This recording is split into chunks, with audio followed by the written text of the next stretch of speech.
Et on passe au deuxième dipôle habituel, usuel, qui est le condensateur. Donc le condensateur, pareil, on va commencer par voir une représentation, savoir ce que c'est. Ensuite, on va déterminer sa loi, la loi du condensateur, à partir des choses que l'on sait sur lui. Donc, qu'est-ce que c'est qu'un condensateur et comment ça se représente?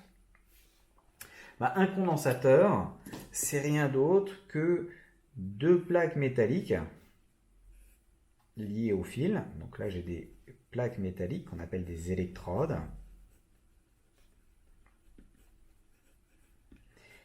avec au milieu un isolant.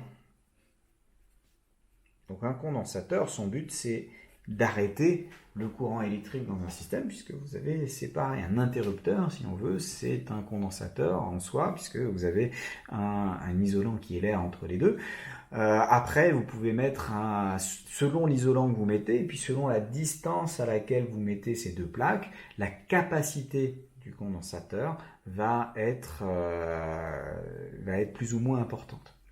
Qu'est-ce qui va se passer sur votre condensateur? C'est que si vous apportez un courant, je vous rappelle, c'est par convention le déplacement de charges positives, vous apportez des charges positives de ce côté-là, et puis ces charges positives vont partir de l'autre côté, et donc de ce côté-là, vous avez des charges négatives qui s'accumulent. Alors en fait, ce qui se passe en réalité, c'est le contraire, c'est-à-dire que c'est des électrons qui circulent à l'inverse du courant, qui arrivent là et qui s'accumulent, qui partent de cette zone-là, et donc vous avez des trous, et donc un ensemble qui va être plutôt positif. Donc ça, c'est ce que c'est en réalité, et la représentation d'un condensateur, ça va être, on va simplement garder la visualisation en termes de deux plaques, on garde la visualisation en termes de ça isole, c'est-à-dire qu'il n'y a pas de contact électrique au milieu entre les deux, et on va simplement l'écrire comme ça, et là vous avez les deux bornes de votre condensateur, et en fonction on va aussi appeler Q la charge qui va s'accumuler d'un côté, et puis du coup de l'autre côté vous aurez une charge moins Q qui va avoir tendance à s'accumuler. Alors pour la loi fondamentale du condensateur,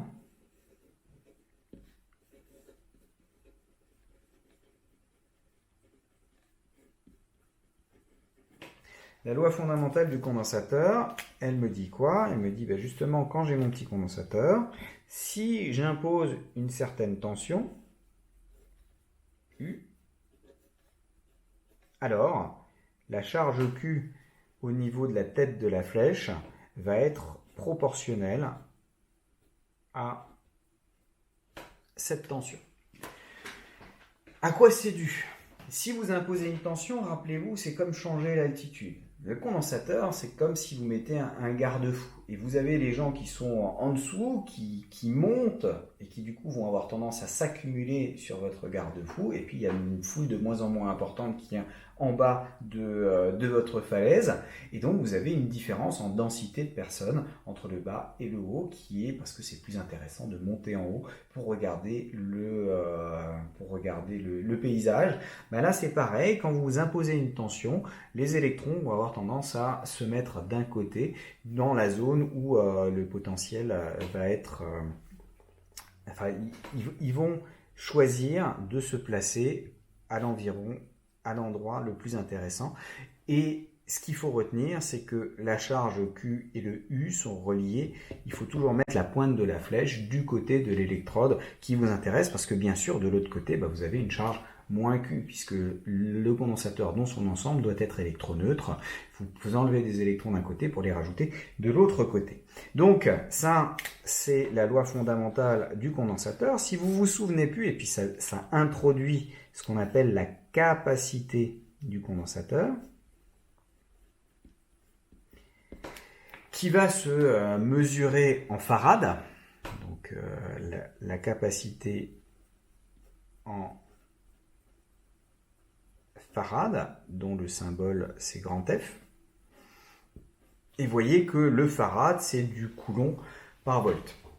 Alors si vous avez peur de ne plus savoir où on met le C, est-ce que c'est Q égale CU ou U égale CQ, il y a un moyen mnémotechnique relativement facile, c'est que c'est une relation un peu QQ, parce que vous avez un Q ici et un CU qui peut se prononcer Q aussi de l'autre côté, et donc vous ne vous tromperez plus grâce à ce petit moyen mnémotechnique. Alors ne jamais donner directement à un examinateur, ah c'est QQ, donc on a le résultat, c'est simplement vous dites, ah bah là j'ai la charge petit q qui est égale à C fois U, voilà, c'est bien évident, c'est dans ce sens-là que ça marche, c'est dans ce sens-là que la capacité a été définie. Alors au niveau des ordres de grandeur, en règle générale, les capacités sont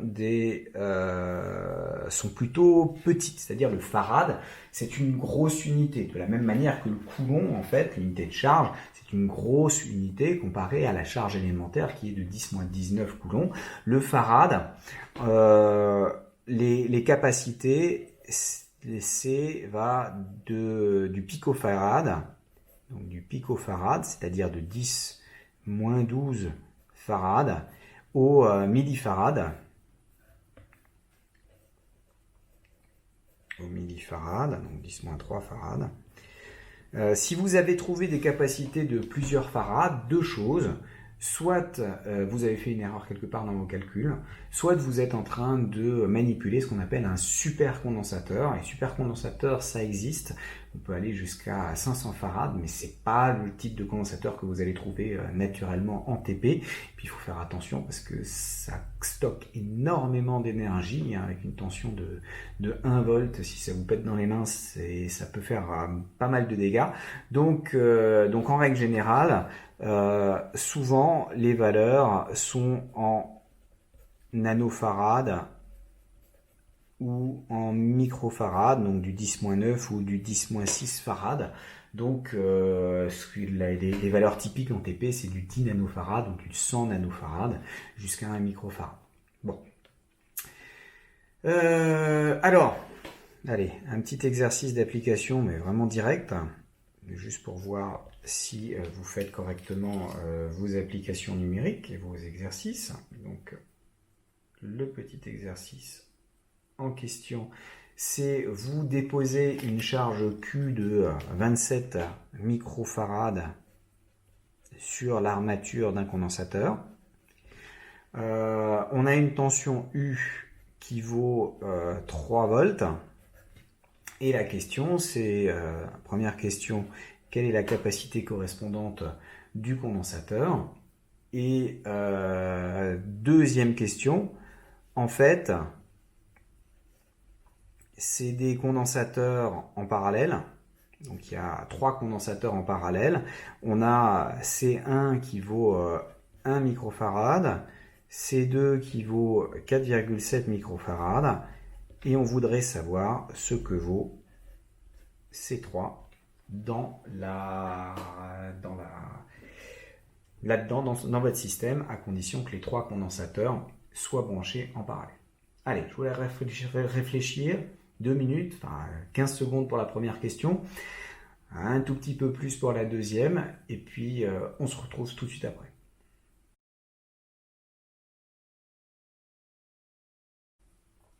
C'est bon?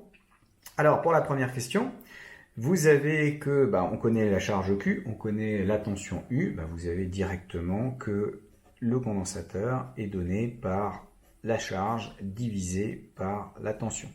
Donc j'ai du 27 10-6 divisé par 3, 27 divisé par 3 ça fait 9, donc j'ai du 9 10-6 farad, à savoir du 9 microfarad. Donc ça c'est simplement une application numérique. Au passage, les ordres de grandeur, vous pouvez vous les entourer, ça il faut que vous les connaissiez et que vous sachiez à quoi ça correspond. Donc, application numérique directe. Deuxième question, les condensateurs sont en parallèle. Alors là, je vais me faire un petit dessin. J'ai un premier condensateur là, un deuxième condensateur là et un troisième condensateur là.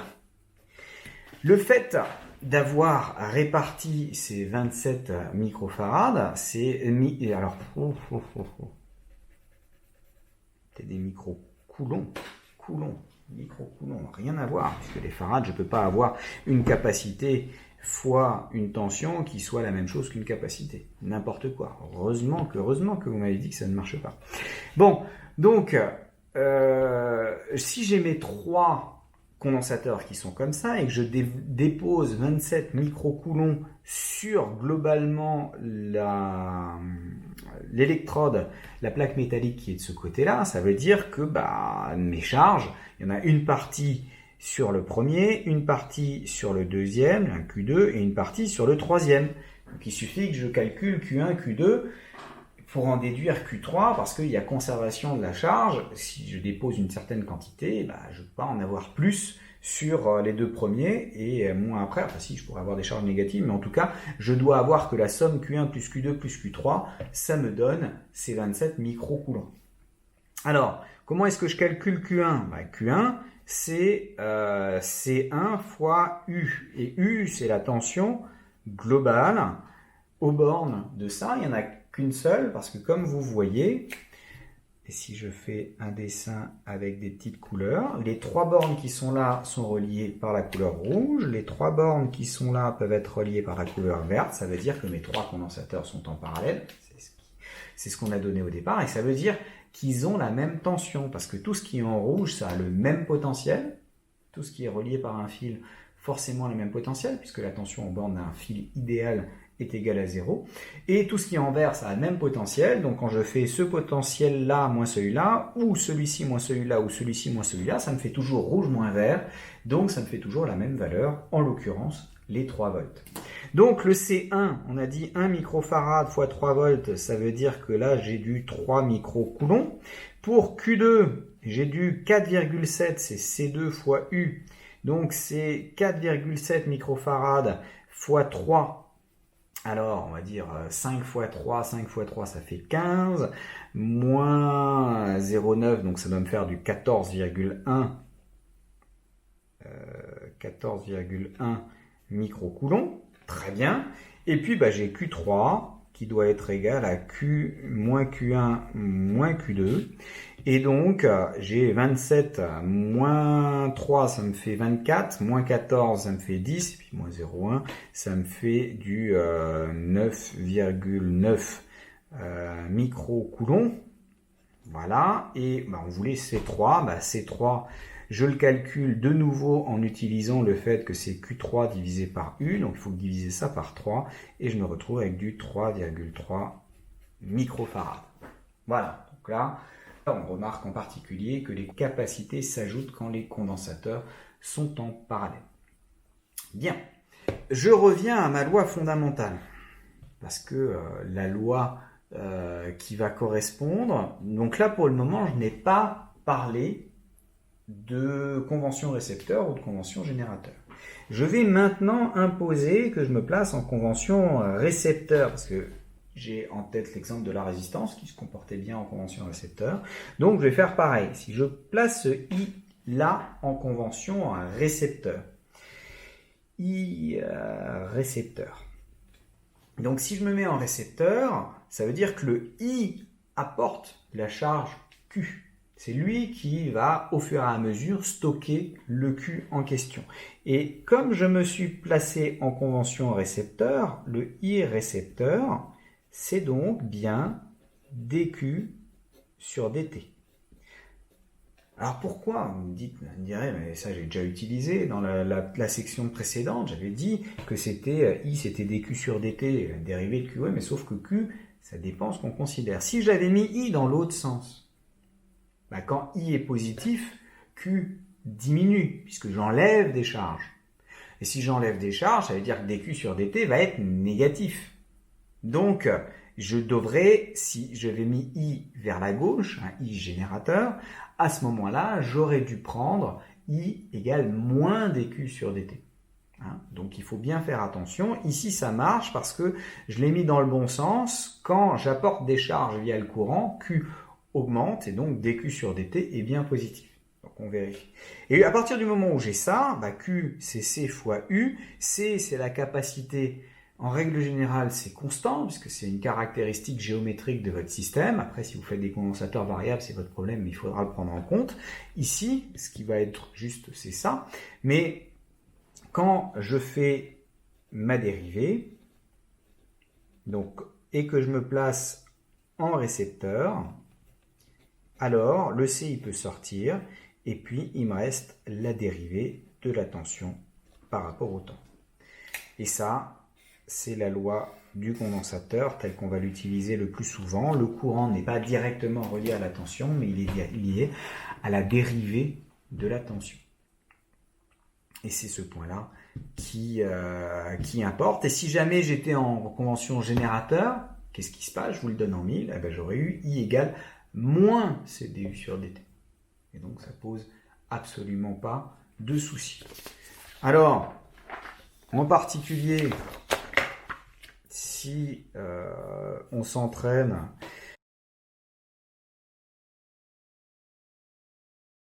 écrivez-moi la loi qui correspond à chacun de ces condensateurs avec les capacités correspondantes.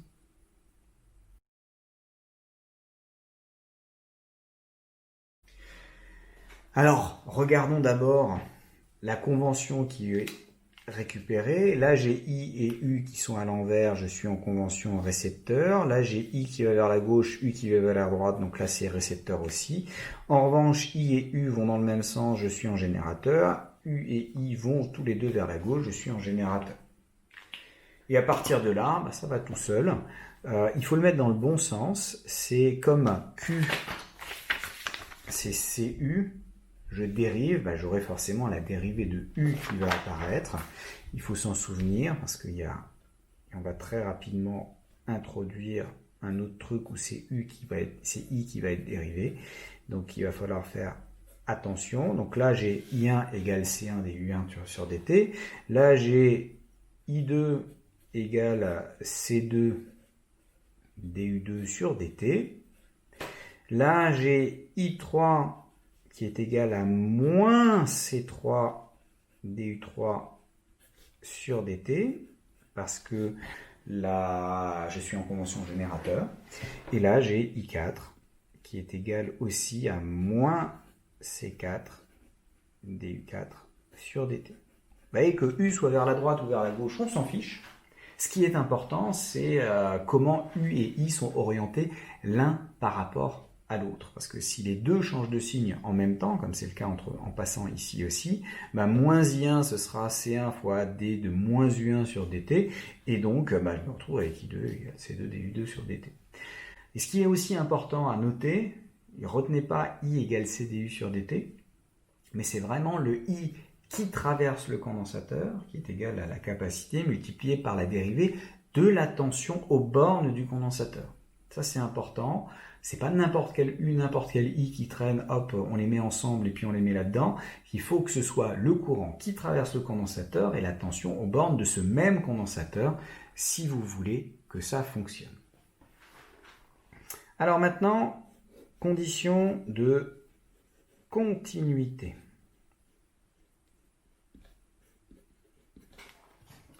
La continuité, quand vous avez des charges qui s'accumulent sur votre plaque, les charges, elles ne peuvent pas disparaître simplement en claquant des doigts et puis pouf, elles se sont téléportées ailleurs.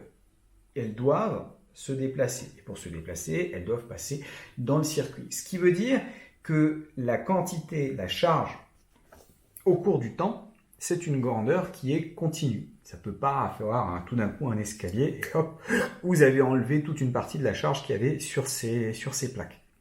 Donc, la tension doit être continue. Donc, par continuité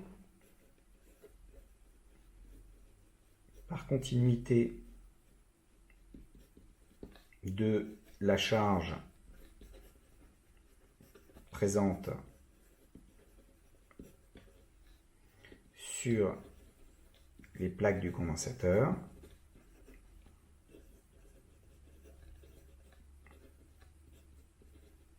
on a que Q de T est une fonction continue du temps, continue au sens mathématique. Et donc, U de t qui est cette même fonction divisée par C aussi. Donc ce qu'il faut retenir, c'est dans un condensateur,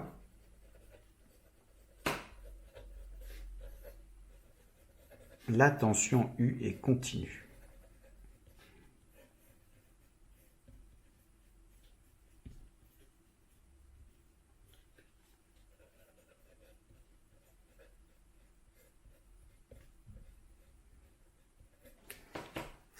Donc ça,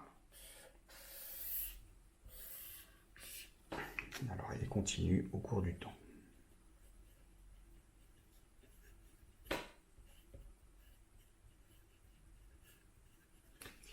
Donc ça, c'est vraiment une caractéristique fondamentale d'un condensateur. Un condensateur impose la continuité de la tension à ses bornes parce que cette tension est directement reliée à la charge et la charge, il ne peut pas la balader comme il veut, il ne peut pas la faire disparaître. Donc on a continuité de cette tension-là. Alors, remarquez qu'on peut avoir un argument mnémotechnique, parce que la bobine, je vous le donne en mille, c'est l'intensité qui va être continue, et puis vous allez risquer de confondre l'un et l'autre. Donc, l'argument mnémotechnique, si vous avez réussi à apprendre correctement votre loi du condensateur, I égale CdU sur dt, l'argument du physicien, c'est de dire, I, c'est une fonction qui existe, il existe un courant, pas forcément continu, mais il existe un courant. Donc, si cette fonction-là est dérivable, la fonction U est dérivable, vous savez qu'une fonction dérivable est forcément continue, mathématiquement parlant, et donc ça impose que U est continu. Alors, le vrai argument, c'est celui-ci, c'est celui qui se base sur la continuité de la charge et le fait que la téléportation n'est pas possible. Mais par contre, celui-ci vous permet de retrouver rapidement et de vérifier rapidement de tête que c'est bien U qui est continu dans un condensateur. Alors, quel est le comportement asymptotique de votre système, du condensateur? Comportement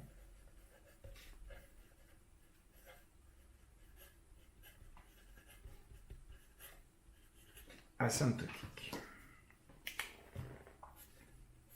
Alors, asymptotique, ça veut dire quand t tend vers l'infini.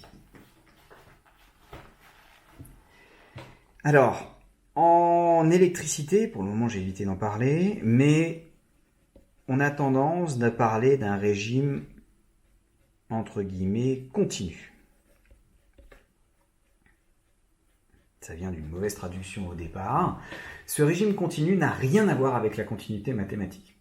En fait, quand on dit qu'on est en tension continue ou en courant continu, ça veut dire qu'on donne continuellement, dans le sens continuellement, le même courant ou la même tension.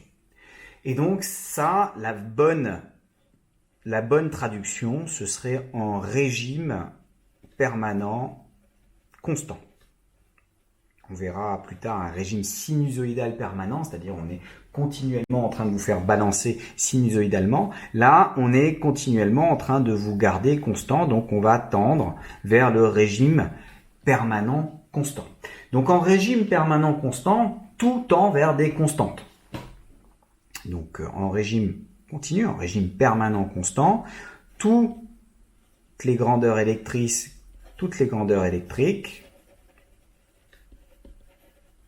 tendent vers des constantes.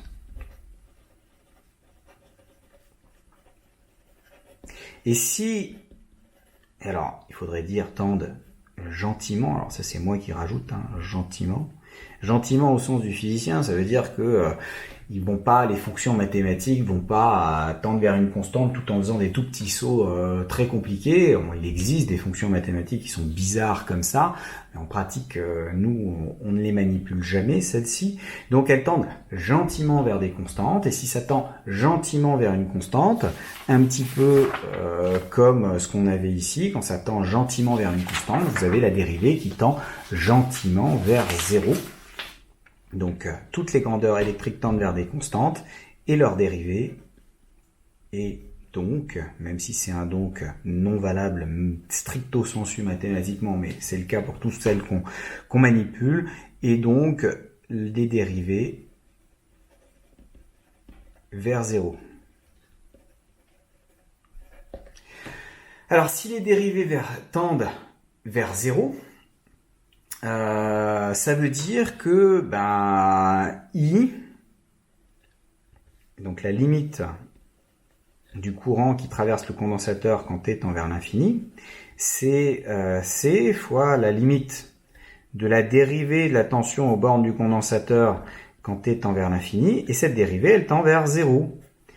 Donc le courant qui circule tend vers 0. Le condensateur tend à empêcher le passage du courant,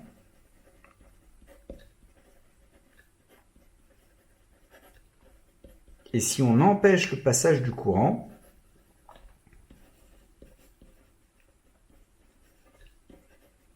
c'est qu'il se comporte comme un interrupteur, ouvert bien sûr.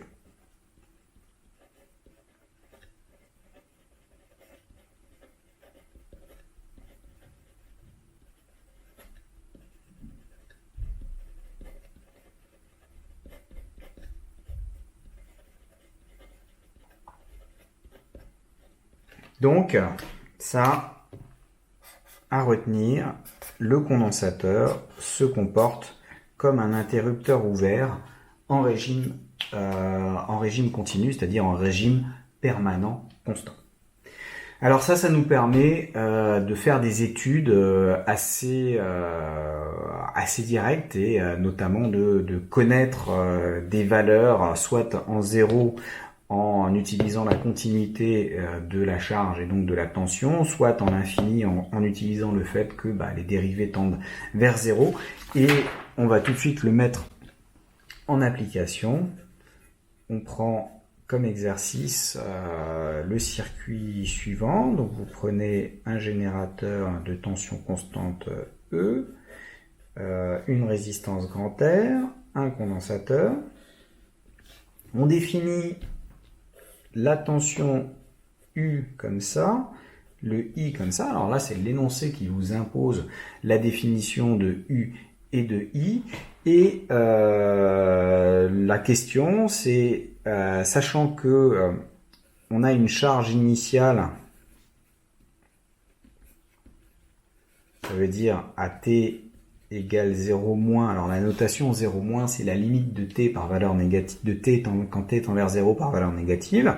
Donc la charge initiale sur le condensateur qui vaut Q0, on ne donne pas la valeur, mais elle avait une certaine valeur. Le but, c'est de trouver la tension initiale, le courant initial, la tension en l'infini, et le courant en infini quand t tend vers l'infini. Donc réfléchissez à ça et voyez comment est-ce qu'on peut obtenir ces grandeurs-là. Alors résolvons ce petit exercice pour se retrouver avec les valeurs initiales de la tension, du courant et les valeurs finales de cette même tension et de ce même courant. Alors pour la valeur initiale, déjà on peut dire que comme il y a continuité de la tension aux bornes d'un condensateur, vous avez que la tension en 0+, c'est-à-dire le U de 0 qu'on cherche, est égale à la tension qu'on avait en 0-, ça c'est par continuité de U aux bornes de C. Alors méfiez-vous, c'est pas de nouveau, ça n'est que la tension aux bornes du condensateur qui est continue. La tension aux bornes de la résistance, ici par exemple, n'a aucune raison d'être continue. Donc par continuité de U aux bornes de C, on a que U en 0+ est égal à U en 0-. Ce U en 0-, il va aller la charge divisée par C, puisque Q c'est égal à CU, et donc on a la valeur U de 0 qui correspond à ce Q0 sur C. Pour avoir le courant, ce serait intéressant de connaître la tension aux bornes de la résistance, grand R. Et si on note U grand R, la tension ici aux bornes de la résistance. On peut dire que par loi d'émail, vous avez que en passant ici, ça me fait E, qui est égal à, quand je passe de l'autre côté, et j'ai mis les tensions dans le bon sens pour que ce soit simple, ça me donne U plus UR. Et ça, c'est valable à n'importe quel instant. En particulier, AT égale 0, AT égale 0, on a E qui est égal à U de 0, que je viens de déterminer, plus UR de 0. Et UR, à tout instant, c'est RI, donc UR de 0, c'est R fois I de 0. Donc là, j'ai Q0 sur C, plus R fois le courant à l'instant 0.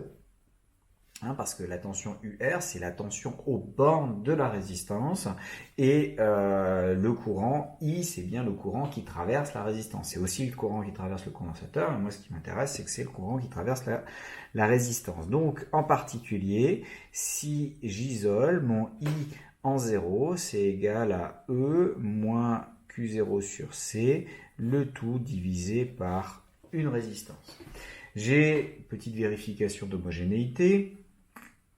I qui s'écrit E sur R. E sur R, c'est une tension divisée par une résistance, c'est bien une intensité. Moins Q sur RC, et on verra bientôt que RC, c'est connu pour être un temps caractéristique. Donc c'est bien une charge divisée par un temps, et un nombre de charges qui passe par une unité de temps, c'est bien un courant. Donc c'est cohérent en termes d'homogénéité. Donc j'ai la tension AT égale 0 et j'ai le courant AT égale 0. Quand je regarde à l'infini, AT qui tend vers l'infini, j'ai que I c'est CdU sur dt, avec le I c'est bien le courant qui traverse le condensateur et U c'est la tension aux bornes du condensateur. Et étant donné que U tend vers une constante, je ne sais pas encore laquelle, mais je sais qu'elle est constante, alors sa dérivée tend vers 0. Et donc, quand t tend vers l'infini, I de l'infini est directement nul. C'est ça qui est sympa avec les régimes permanents constants, c'est que tout ce qui s'écrit en tant que proportionnellement à une dérivée, ça vaut 0. Si le courant à l'infini vaut 0, ça veut dire aussi que la tension aux bornes de la résistance à l'infini, elle vaut 0, puisqu'elle vaut grand R fois 0. Donc 0. Résultat, comme E c'est U plus petit r et plus U grand R, et que cette relation est valable quel que soit t, elle est notamment valable quand t tend vers l'infini, U grand R tend vers 0. Donc, U de l'infini, qui est égal à E moins UR de l'infini, est directement égal à E. Et là, on retrouve une caractéristique qu'on verra très souvent en exercice, et qui consiste à dire que quand vous avez un isolant dans un circuit, que ce soit un interrupteur ouvert ou ici le condensateur qui du coup se comporte comme un isolant sur le long terme, puisque finalement c'est deux plaques qui sont simplement séparées par de l'isolant, toute la tension du circuit a tendance à se retrouver aux bornes de cet isolant. Voilà. Alors, ça c'était dans le joli monde des condensateurs idéal, mais dans la réalité, on a des condensateurs dits à réel modèle. Donc on va essayer de prendre un modèle de condensateur réel. Alors il faut savoir que le caractère idéal est très proche, enfin très utile et suffisamment correct pour souvent s'en contenter. Mais en réalité, quand votre condensateur est chargé, quand vous déposez une charge sur les armatures de votre condensateur, si vous ne faites rien, il va avoir tendance à se décharger tout seul. C'est-à-dire s'il n'y a pas une source de tension qui impose que cette charge soit tout le temps la même, il a tendance à se décharger tout seul. C'est un petit peu, je vous rappelle, le condensateur avec la falaise et puis le garde-corps. Il faut imaginer qu'il y a des personnes qui descendent la falaise en rappel de temps en temps, et au bout d'un certain temps, s'il n'y a pas systématiquement des personnes qui remontent, vous finissez par faire descendre tout le monde en rappel, et il n'y a plus aucun électron qui est sur une plaque plutôt que sur une autre. Donc dans le modèle du condensateur réel, vous avez qu'un condensateur réel, ça va être comme un condensateur parfait, mais avec une certaine résistance en parallèle qu'on appelle RF, pour résistance de fuite.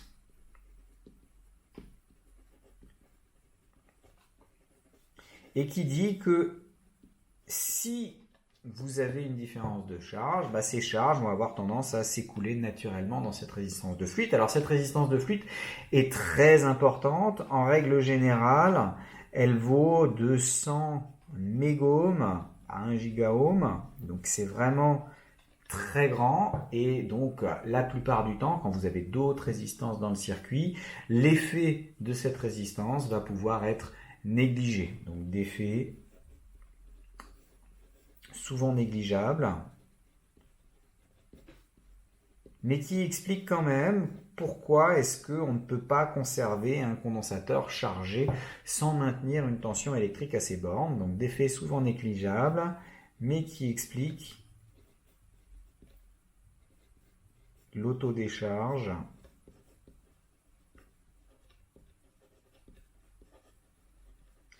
des condensateurs qu'on sort du circuit électrique. Des condensateurs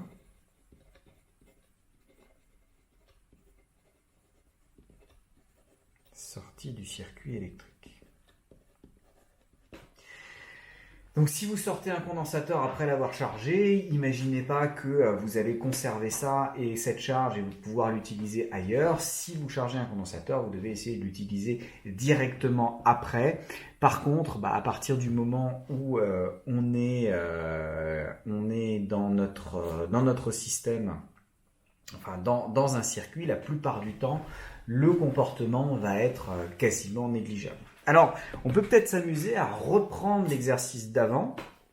Donc, on reprend l'exercice d'avant, mais avec un condensateur réel. C'est-à-dire que j'ai ma résistance grand R, j'ai le condensateur réel qui, du coup, est équivalent à un condensateur parfait avec une résistance de fuite en parallèle, mon générateur de tension E, et j'essaye de reprendre, j'ai les mêmes conditions initiales, donc j'ai une charge plus 0 aux bornes du condensateur, et j'aimerais savoir quelle est la tension initiale, le courant initial, la tension quand est envers l'infini, et le courant quand est envers l'infini. Donc essayez une fois, et alors le courant I qui est là, méfiez-vous, ce I qui est là n'est plus le courant qui traverse le condensateur idéal. Traverse le condensateur réel, mais à partir du moment où je pars dans cet aspect-là, je vais devoir introduire de nouveaux courants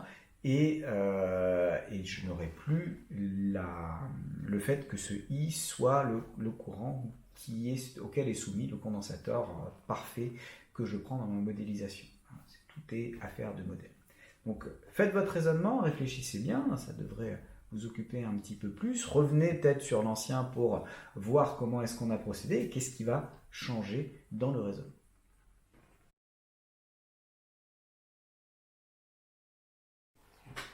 Alors c'est bon? Donc là, la difficulté, c'est que la tension U, déjà, c'est bien la tension aux bornes du condensateur, puisque c'est la tension entre ce point-là et ce point-là, et puis ces points sont reliés par des fils au condensateur. Donc là, il n'y a pas de problème. En revanche, on va devoir introduire deux courants, un courant IF, en disant courant de fuite, et un courant IC, pour courant qui circule effectivement dans le condensateur. Alors, le premier argument ne change pas. La tension en 0+ est égale à la tension en 0-, parce que j'ai toujours un condensateur idéal et que la U est la tension aux bornes de ce condensateur. Elle est donc bien continue. Et elle vaut Q0 sur C parce que j'ai toujours une charge Q0 aux bornes de mon condensateur idéal. Pas de problème. En revanche, est-ce que la loi d'Émail change? La loi d'Émail, non. Elle ne change pas puisque pour aller de ce point-là à ce point-là, j'introduis de nouveau la tension U grand R ici. J'ai soit le choix d'y aller en direct, donc d'avoir grand E, soit je vais là, donc ça c'est une tension nulle, ensuite je rajoute la tension U, ensuite je rajoute la tension UR. Donc cette relation-là est toujours valable. Tout va bien. Donc AT égale 0, j'ai toujours ça, ça marche. I est bien le courant qui traverse grand R, donc j'ai bien U grand R qui est égal à RI, notamment en 0. Donc I de 0, ça marche. Il n'y a pas de souci. Ce qui va changer, c'est la valeur en infini. On n'a plus que I en infini est égal à 0. Donc AT qui tend vers l'infini, qu'est-ce que j'ai? C'est pas I qui est égal à 0, mais c'est IC qui est égal à 0. Et ça change tout.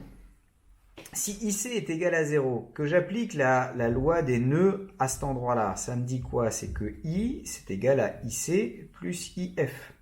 Donc, I de l'infini est égal à IF de l'infini. Donc, j'ai un seul courant, celui qui passe par la résistance. Alors maintenant, écrivons notre loi des mailles à l'infini. E, c'est égal à U de l'infini plus UR de l'infini. Ça ne change pas. Mais UR, alors UR, je vais le garder, puisque moi, ce qui m'intéresse, c'est I de l'infini. Donc, j'ai R fois I de l'infini. Ça, tout va bien. La tension U, c'est la tension aux bornes de la résistance de fuite et du condensateur parfait, mais c'est notamment la tension aux bornes de la résistance de fuite. Cette tension aux bornes de la résistance de fuite, c'est simplement la résistance de fuite multipliée par le courant de fuite de l'infini. Sauf qu'on vient de démontrer que ces deux courants-là sont égaux. Donc je me retrouve avec du RF plus R, facteur de I de l'infini, qui est égal à E. Donc, je peux en déduire que I de l'infini, c'est E sur grand R F plus grand R. Et ça, c'est cohérent parce que comme mon grand RF, il est très grand, cette valeur-là va être toute faible. Pas nulle, mais toute faible. Et une fois que j'ai ça, U c'est facile puisque U c'est aussi RF fois IF à tout instant. En l'infini, IF de l'infini c'est I. Donc U de l'infini, ça va être RF fois IF de l'infini, c'est-à-dire E sur grand RF plus R. Là encore, vous voyez que si RF est très grand devant R, je vais pouvoir négliger ça dans la somme. J'ai du RF sur RF qui fait 1 et je me retrouve avec U infini qui vaut E, c'est-à-dire la valeur que j'avais trouvée avant. Donc c'est cohérent, dans la limite où RF est très grand devant R, je retrouve mon I de l'infini qui est nul et mon U de l'infini ici qui vaut E. Mais si jamais grand R n'est pas négligeable devant la résistance de fuite du condensateur, à ce moment-là, il faudra regarder les choses un tout petit peu plus en détail. Bon, alors, passons aux considérations énergétiques.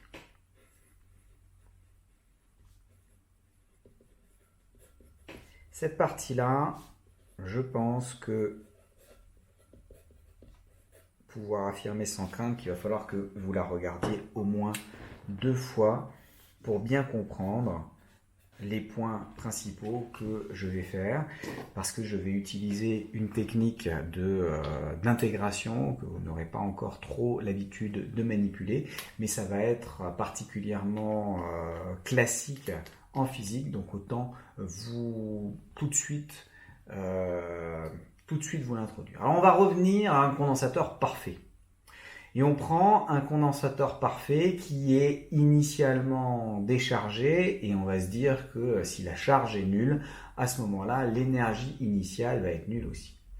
Alors, regardons la puissance reçue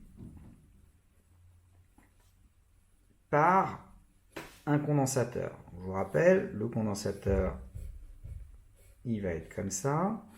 Il va avoir une tension U, un courant I, il faut que je me place en convention un récepteur pour pouvoir calculer la puissance reçue.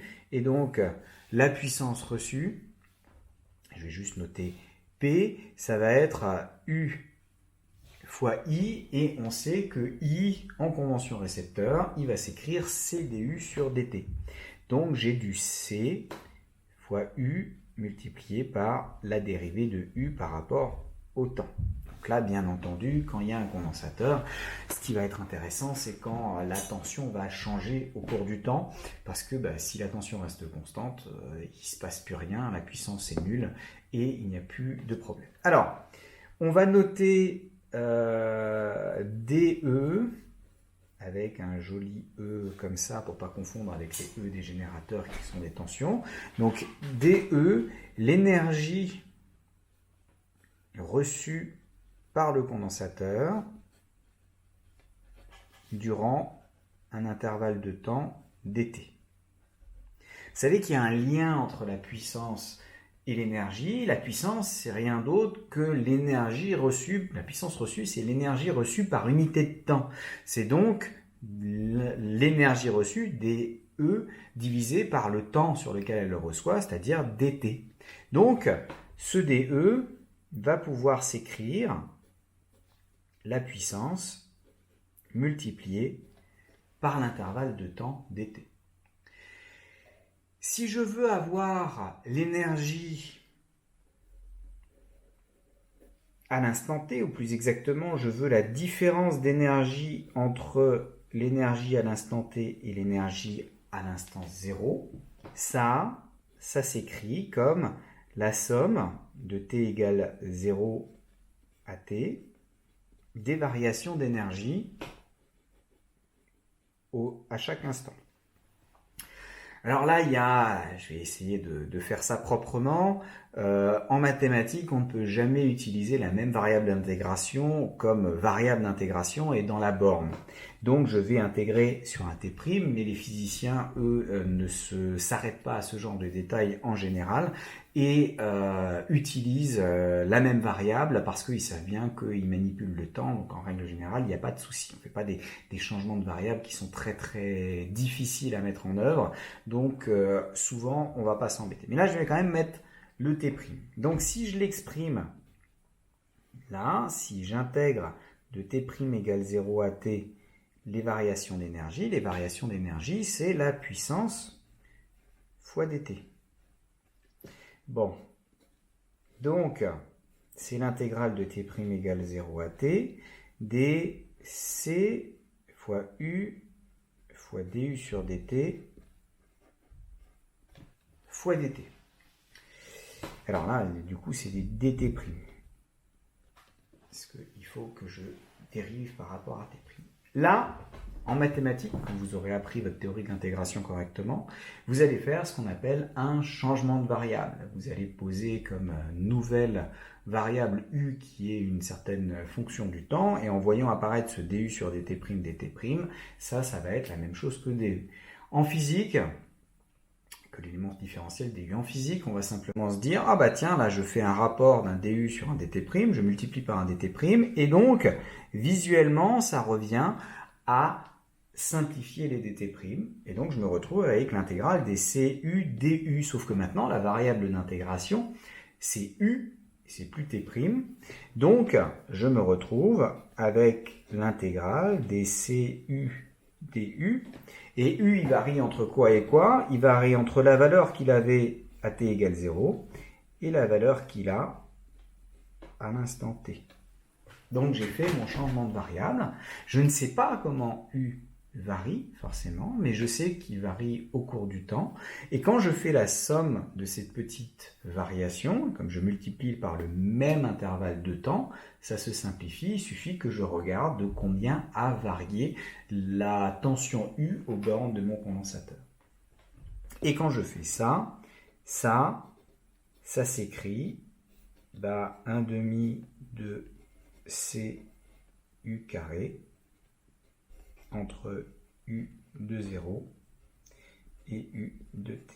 Et comme là, je l'ai déjà écrit comme différence de deux valeurs, l'énergie en 0 en t et l'énergie en 0, je vais pouvoir, à une constante près, parce que de toute façon, les énergies sont définies à une constante près, et ça correspond à la constante d'écart des différentes primitives que je peux écrire de ma fonction puissance.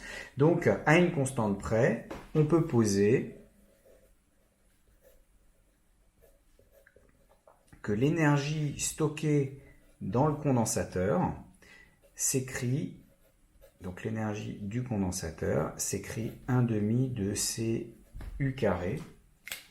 Donc quand vous soumettez un condensateur à une tension U, vous stockez de l'énergie sous forme de charge et cette énergie, vous pouvez la réutiliser plus facilement. Donc le condensateur stocke de l'énergie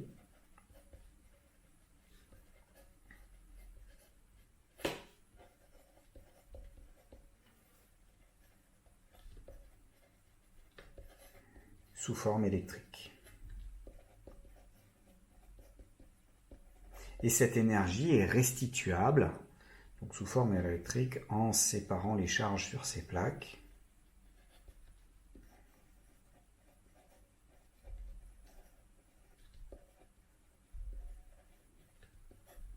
Et cette énergie est restituable si jamais vous voulez brancher le condensateur à un autre endroit. Et il va faire circuler du courant, si vous le branchez sur une résistance, il va faire circuler du courant dans la résistance jusqu'à ce qu'il n'y ait plus de charge sur ces plaques. Et cette énergie va être fournie du coup à la résistance qui va ensuite dissiper ça sous forme d'effet Joule.